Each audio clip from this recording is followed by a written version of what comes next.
સુરતમાં પડેલા વરસાદને લઈ ખાડીપુર અને અનેક જગ્યાએ રસ્તાઓ ધોવાઈ ગયા હોવાને લઈ સુરત શહેર યુથ કોંગ્રેસ દ્વારા પર્વત પાટિયા ખાતે અનોખો વિરોધ કરાયો હતો અને ખાડાઓમાં ભાજપના ઝંડા લગાવી ઉગ્ર દેખાવ કર્યો હતો।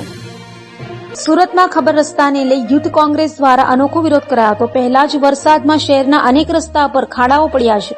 યુથ કોંગ્રેસ દ્વારા ખાડાઓ પૂરી વિરોધ કરાયો હતો। રસ્તાઓ પર પડેલા ખાડામાં ભાજપના ઝંડાઓ લગાવવામાં આવ્યા હતા। તો આ વિરોધમાં મોટી સંખ્યામાં યુથ કોંગ્રેસના કાર્યકરો રોડ પર ઉતરી ગયા હતા અને વિરોધ કર્યો હતો। રસ્તાઓ બનાવવામાં ભ્રષ્ટાચાર કરતા હોવાનો આક્ષેપો પણ કર્યા હતા। સાથે ભાજપ વિરુદ્ધ સૂત્રોચ્ચાર અને ઉગ્ર દેખાવ સાથે વિરોધ કર્યો હતો। મારું નામ સુરેશભાઈ સુહાગિયા, પૂર્વ સભ્ય નગર પ્રાથમિક શિક્ષણ સમિતિ સુરત।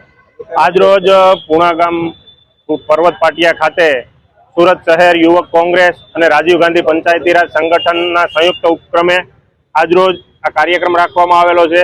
જે આ સુરત મહાનગરપાલિકાના જે ઉત્સવ પ્રિય શાસકો છે એના દ્વારા છેલ્લા 15 દિવસથી જે પ્રમાણનો વરસાદ પડી રહ્યો છે અને સમગ્ર સુરત શહેરની અંદર જ્યારે રોડ રસ્તા તૂટી ગયા છે ત્યારે પોતે પણ ઉત્સવ મનાવવામાં હજી વ્યસ્ત હોય, પરંતુ આજે લોકોને તકલીફ પડી રહી છે। લોકો જે ખાડાથી ત્રાહિમામ થઈ રહ્યા છે, કારણ કે એક પણ રસ્તો અત્યારે ચાલવા લાયક નથી રહ્યો। કોઈ પણ ગાડી લઈને જાય તો ગાડી પણ ખરાબ થઈ જાય છે, લોકો ચાલી નથી શકતા એવી હાલત જ્યારે આ રોડ રસ્તાની થઈ છે, છતાં પણ આ શાસકો સુધરવાનું નામ નથી લેતા। ત્યારે આજરોજ સુરત શહેર યુવક કોંગ્રેસ અને રાજીવ ગાંધી પંચાયતી રાજ દ્વારા સંયુક્ત એક ખાડા મહોત્સવનું આયોજન કરવામાં આવ્યું છે। કારણ કે આ શાસકોને ઉત્સવોમાં ખબર પડે છે, કામ કરવામાં ખબર નથી પડતી। ત્યારે આ ખાડા માટેનો પણ આ એક અમે ખાડા મહોત્સવ નવું નજરાણું લઈને આવ્યા છીએ।